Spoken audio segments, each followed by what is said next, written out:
هاي وصفتنا راح تصير اليوم لهانة. عندنا جبت راس وسط من اللهانة، كيلو من الخيار الناعم، وعندي هنا تقريبا نص كيلو من ثوم عجم. قبل ما ننقعه كان تقريبا 200 غرام، صار تقريبا نص كيلو. نقعناه ليلة كاملة. وعندنا هنا راس قرنبيط وجزر كيلو، وعندنا بهارات مال الطرشي، وعندنا هنا ملح خشن، ونحتاج إلى وصفتنا كزبرة ملعقتين طعام وملعقة فلفل حار، طبعا هذا حسب الرغبة. ونحتاج إلى خل 4 أكواب خل، ونصف كوب من 4 أكواب من المي وكوبين خل. ونحتاج أيضا ربع كوب من الخل الأبيض. هاي المقادير مالتنا. وراح نبلش نملح الخضرة مالتنا لمود تغلي شوية، نتركها تقريبا فد ساعة من الحدود.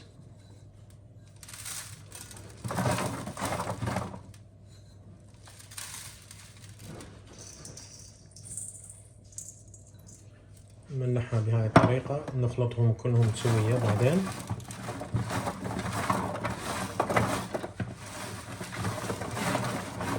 نمود شوية تذبل.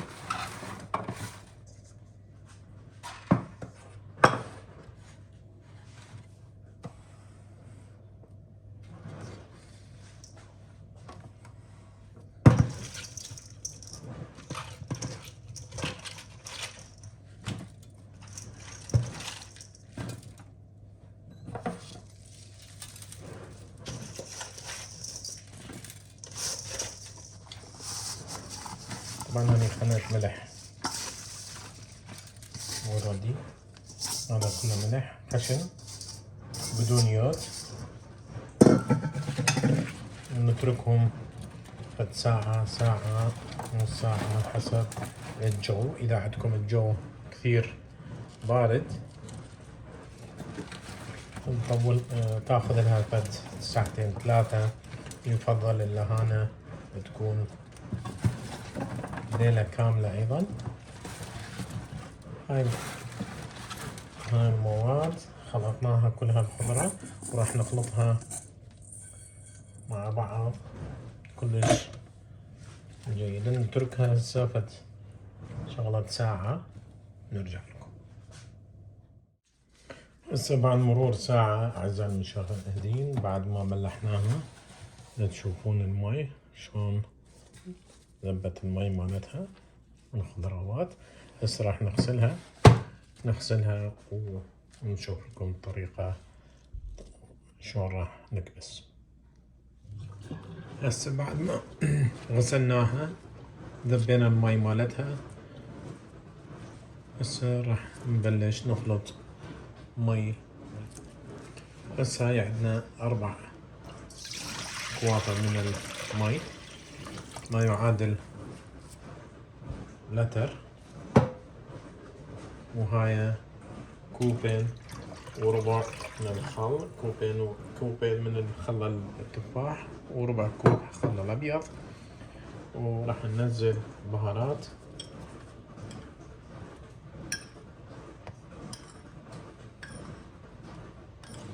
تقريبا 5-6 معالق، وانتو حسب الرغبة شلون تحبوها. بهارات هواية، الملح عندنا هذا كزبرة ملعقتين طعام، عندنا هاي الشطة أيضا نضيفهم نخلطهم مع بعض ونذوق، نشوف الطعم إذا يحتاج بعد نخلي. طبعا الملح أيضا تقريبا 3 ملاعق 4، وهو من حسب الذوق، لازم نذوق ونخلي. لازم يكون الملح شوية ظاهر بيها على مود ما تخرب، والملح لازم يكون بدون يود خشن، ملح البحر.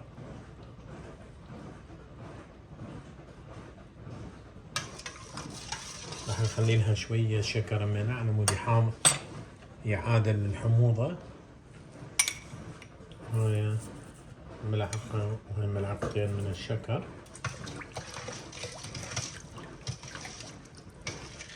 على مود تعادل الحموضة مالتها. هسه راح نخليه يتدبل.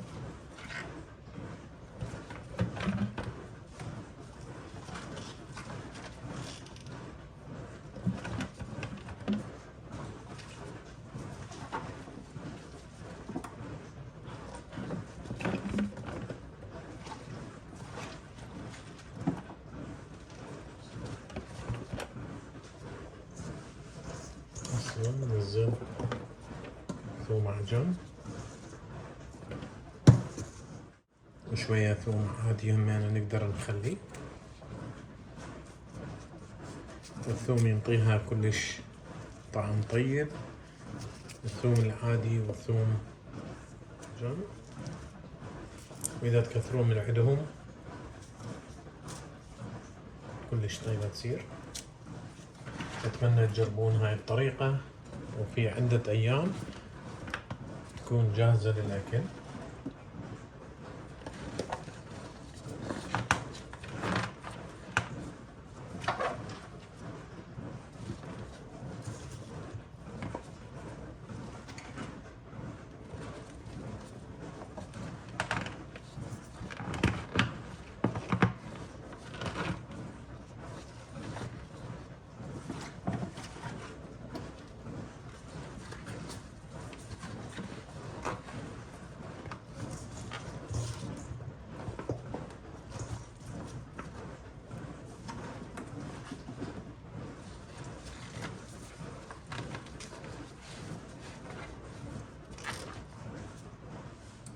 هسه أعزائي المشاهدين رجعنا لكم مرة ثانية. هسه هاي الخطوة كثير مهمة، يكون عندكم فد صحن صغير أو شبكة مثل هاي، نخليها بهذا الشكل على مود لا تصعد الطرشي فوق وتخرب. هاي الطريقة تحافظ على الطرشي تكون بأمان. هسه راح نضيفها الماي، إذا احتاجنا راح نخلط نفس الكميات نفس المقادير.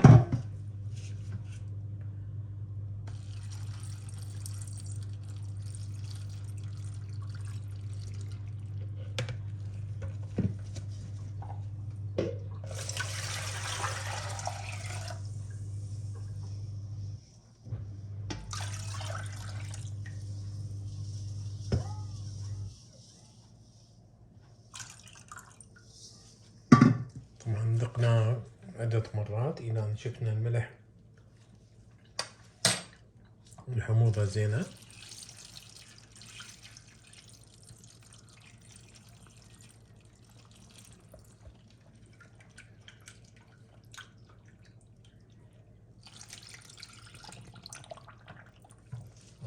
هسه صارت الطرشي مالتنا بالكاري جاهزة. راح نغطيها ونتركها كم يوم، يومين ثلاثة، ونشوف إذا صارت.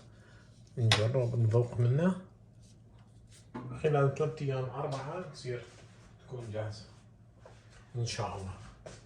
نرجع لكم من تصير جاهزة الطرشي. تلاحظون شلون صارت اتغطت كلها بالماء والبهارات والخل.